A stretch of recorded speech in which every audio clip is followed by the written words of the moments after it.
What's up, guys? Happy Friday. I am on a podcast roll this week, and it feels so good.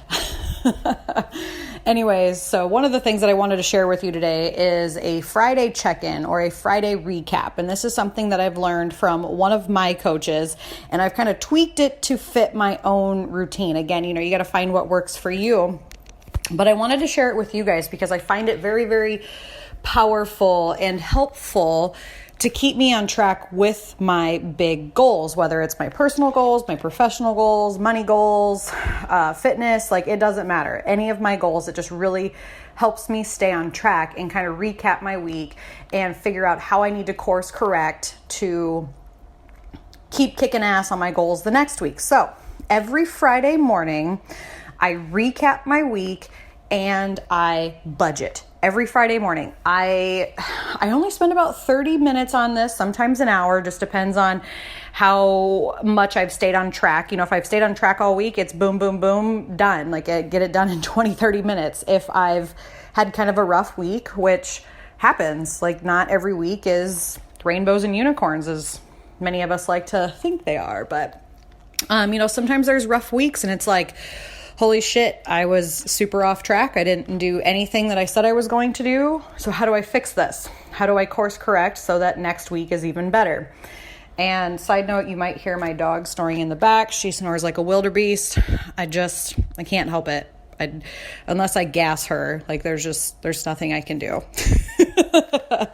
Anyways, so yes, recapping my week and budgeting. So if you're driving, you might want to pause this or come back to this, save this podcast, because I am going to ask you a few questions and I want you to write these down so that you can ask yourself every Friday, okay? What went well this week? We always want to start with gratitude, appreciation, and what went well. What can we focus on that we did good at? Because it's really easy for us to pick out all of the bad. It's easy to say I only worked out one day this week. I only talked to 5 new potential clients. I only paid attention to my budget one day this week. Or I only did one thing to move my business forward. I only did one thing, instead of focusing on the thing that we did do or all of the other amazing things that I'm sure you've done throughout the week. So I like to celebrate by saying what went well, which leads me into my next question. What can I celebrate this week? What celebrations do you have for yourself? Did you notice a negative habit that you're oh, whoops, I'm going to fix that? Did you set a hard boundary with a coworker, with a family, with a friend? Did you finally take a date night? Did you finally fit into that pair of jeans you've been trying to squeeze into? What went well this week? What can you celebrate? And I try to come up with 3 to 5 things for each of these, but try to at least have one. The more you can put in here, the more you're going to change your mindset to that abundance, to that gratitude, by focusing on the things that went well, what you can celebrate, and then take that energy and that momentum into the next week. Okay. Next question you want to ask is, am I on track for my goals? So go back over your list of goals that you did, in your Sunday prep. And if Sunday prep is something that you're interested in, send me a DM. I can kind of walk you through what I do. Otherwise, if you browse the previous podcast, I think there's a couple Sunday preps on there. Otherwise, maybe what I'll do is another Sunday prep episode coming up. But am I on track with my goals this week? It's a yes or no. Go through each one and say, yes, I'm on track. No, I'm not. Yes, I am. No, I'm not. And if not, what do you need to do to get back on track for the following week? List out the actual steps that you need to take to get on track, whether that's, again, your goals can be super, some of my goals that I have here is finish painting the house. There's a couple rooms in this house that I still need to paint. One is I wanted to have 3 date nights this month. I have 2 left to do. We're going to do one this weekend and possibly one next weekend or next week so that I'll get all my date nights done. Daily meditations, daily exercise, and eating healthy. And what I mean by that is I can go, eating healthy to me means probably something different than it does to you. And that's probably a topic for another time. But those are my basic goals that I had for this week to stay on track. And then I have some business goals too. about like manifesting money and things like that. But anyways, so you have your goals, and then you set challenges for yourself for the next week. So what challenges can I make to move the needle forward in my life? What life-enhancing challenges can I set for myself from this week to next week? I'm not talking a month from now. I'm not talking 6 months from now. I'm not talking a year from now. Focusing on this next week. What challenges can you set? Maybe it's stepping outside your comfort zone. Maybe it's doing 5 extra push-ups. Maybe it's running around the block. Maybe it's talking to that person that you've been avoiding. Maybe it's actually budgeting because that's something that you've been avoiding. What life-enhancing challenges are you setting for yourself? And then the last question I want you to ask is, who is holding me accountable to this? You can say, oh, I got this. I'll hold myself accountable. But that's bullshit. You need to have some form of accountability partner. I don't care if it's a friend, a family member, a coach, a therapist, a fitness group, something. Like you need something to help hold you accountable. Maybe it's money that's holding you accountable. Maybe it's your husband. Maybe it's your friend. Hell, maybe it's me. I don't know. Figure out who can help hold you accountable to your goals. Because when you speak it out into the world and you share it with somebody else, it adds a little bit extra to your goals. And you're like, oh crap, I actually spoke these out loud. Now I have to make them happen. At least that's what I do. If I tell somebody about them, I'm like, well, shit. I said I was going to do this. Now I have to do it. And so I have my goals kind of like plastered all over the house so that like I see them every day. My husband sees them every day. And then I tell my coaches about it. So I work with, like at any given time, I typically work with like 3 different people to help me in my personal life. So I tell those guys what my goals are too. And then they'll check in with me accordingly to make sure that I'm doing that stuff. So, and then after I answer and reflect on these questions, I move on to my budget. Okay. And so I used to struggle so bad with budgeting. Going back to like high school, I did really good with like keeping a checkbook. I don't know why. I don't know if it was like accounting or what, but like I did really good with keeping a checkbook until I was about 20-ish years old, 21 years old, something like that. And I started to get into like the whole credit card scene, and oh God, that was a total disaster. But I got off the track with budgeting because I just was like swiping cards, didn't really give a shit how much money I had because, they always increased my credit limit. So I never had to like think about it. I know that sounds crazy, but that's exactly what happened. And so I was very, very irresponsible with money. And it was a struggle for me to get back on track with budgeting this last few years. Well, it's probably been 5 or so years. And so this last 2 years for sure, I started to make it a weekly habit instead of a monthly habit because I still found that even though I set a month-to-month budget, I had unexpected expenses or I would just like frivolously spend money and not account for it. And at the end of the month, there would be more month than money. And I'm like, how am I still so broke? Like I make really good money, but I still find stupid shit to spend it on. So I found that a week-to-week budget helps me a hell of a lot more than a month-to-month or a quarterly or anything like that. And again, the first couple times you do this, it's going to suck. It's going to be painful. There's no way around it. You just got to go through it. And the more you do it, the easier it becomes.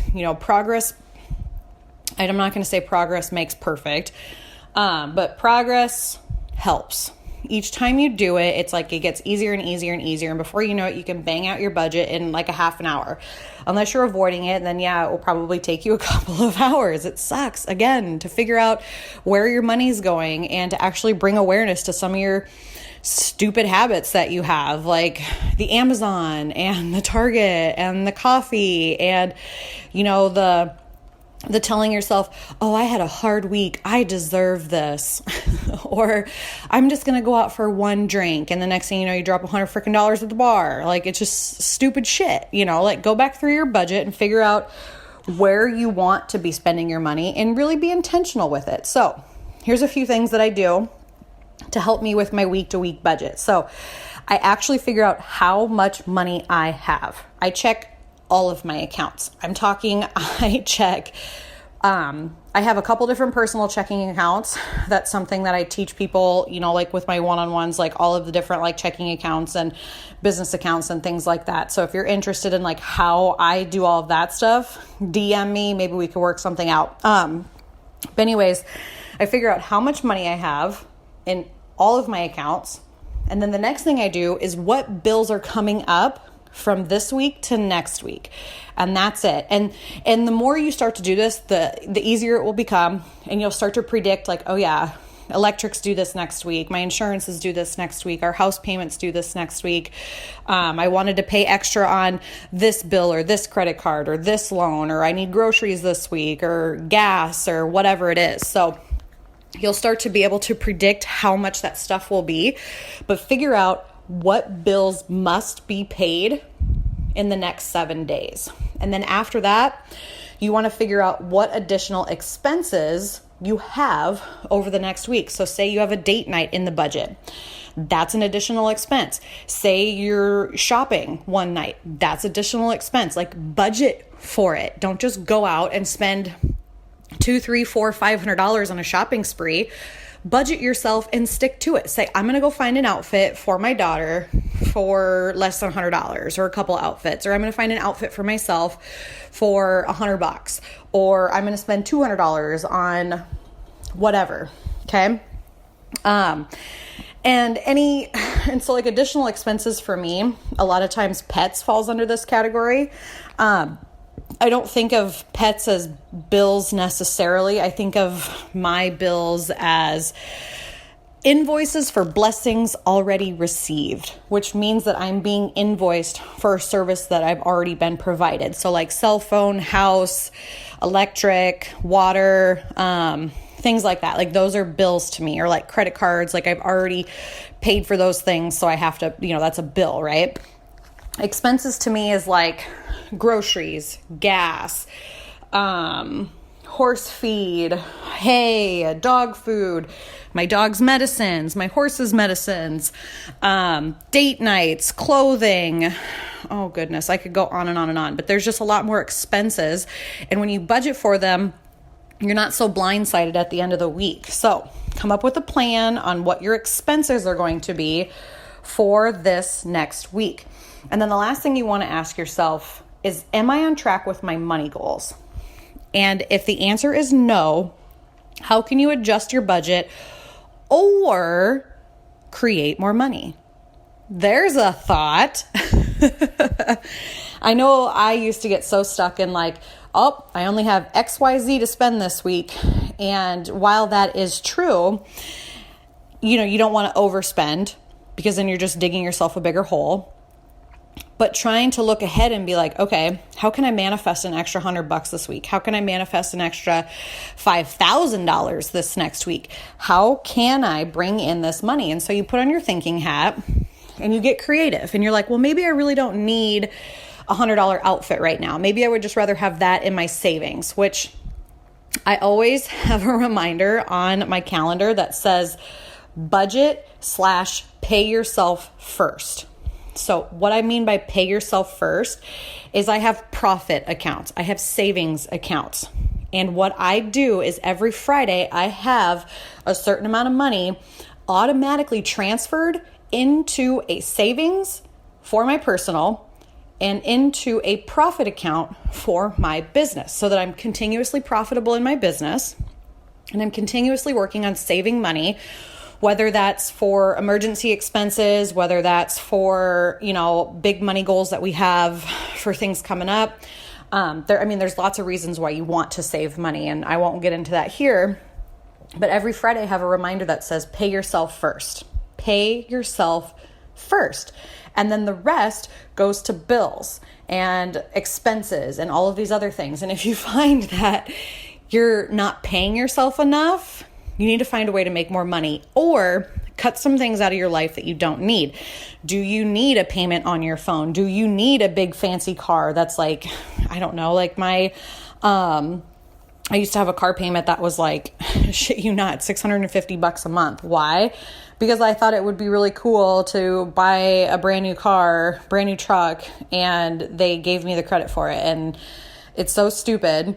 And now I'm like, I'm never going to buy anything brand new ever again, because literally it loses so much value as soon as you drive it off the lot. But, we all get sucked into that, ooh, new shiny things and shiny object syndrome and blah, blah, blah, blah, blah. So what can you cut out of your life? Do you have credit card debts that you need to start paying down? Do you have toys that you have loans on that you can't really afford? Like, I know so many people who buy boats and buy campers and buy four-wheelers, and they don't actually have the cash for any of this stuff. So they have loans for everything. They have multiple car loans. They have multiple vehicle loans, multiple toy loans, and they don't have the cash for it. They're broke, but on the outside, they look like they have it all, but really they're having a hard time making ends meet because they have so many freaking payments at the end of the month. So if this is you, what can you do without to get yourself out of this freaking hole? And yes, it's going to be painful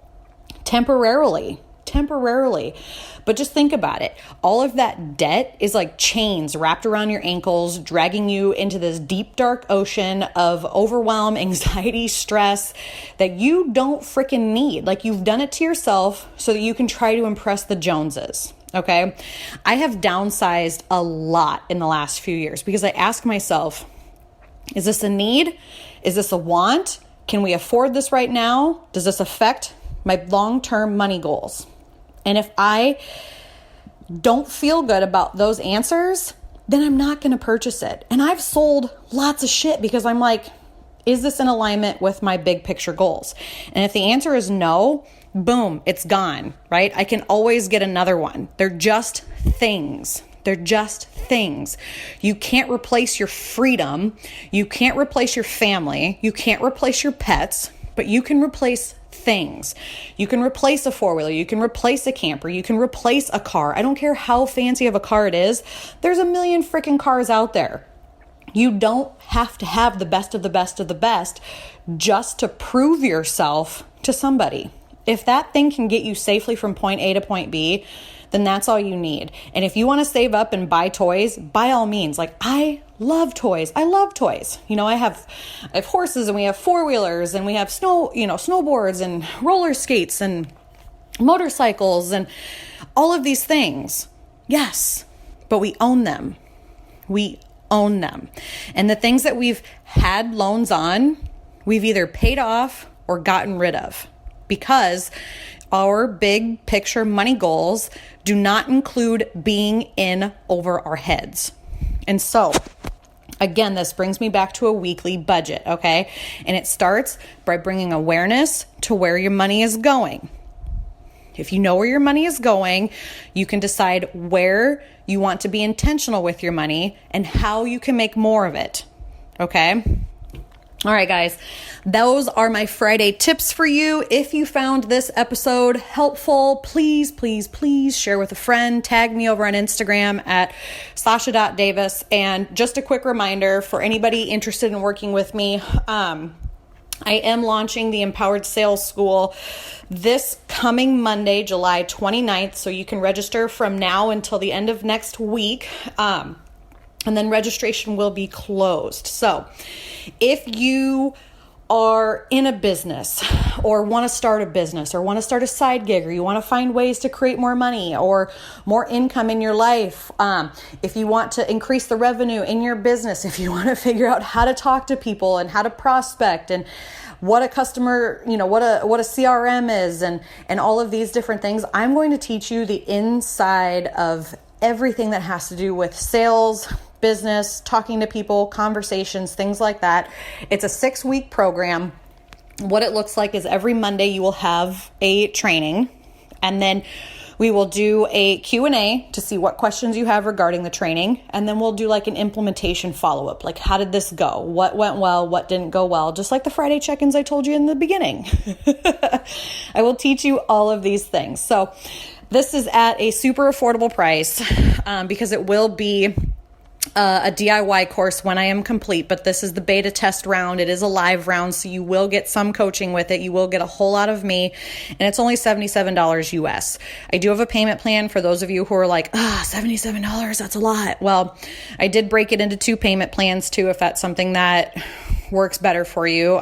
2 payments of $40 at US dollars. Sorry, I know there's some of you from Canada, so I always want to make sure that I say that because the exchange rate, I don't want to piss anybody off. But I will put the link in the show notes for that, or you can send me an email or DM me. Let me know what questions you have, and we'll just go from there. So happy Friday, guys. Have a kick-ass weekend. Thank you for listening to the Confidence Coach podcast. If you enjoyed this episode, I want to invite you to leave a 5-star review and share what you loved most about this episode. You can also screenshot and share it on social media. Tag me at sasha.davis. And if you're looking for additional resources, head on over to sashadavis.com. Check out ways that you can work with me and all the free resources that are available to you. Have a kick-ass day.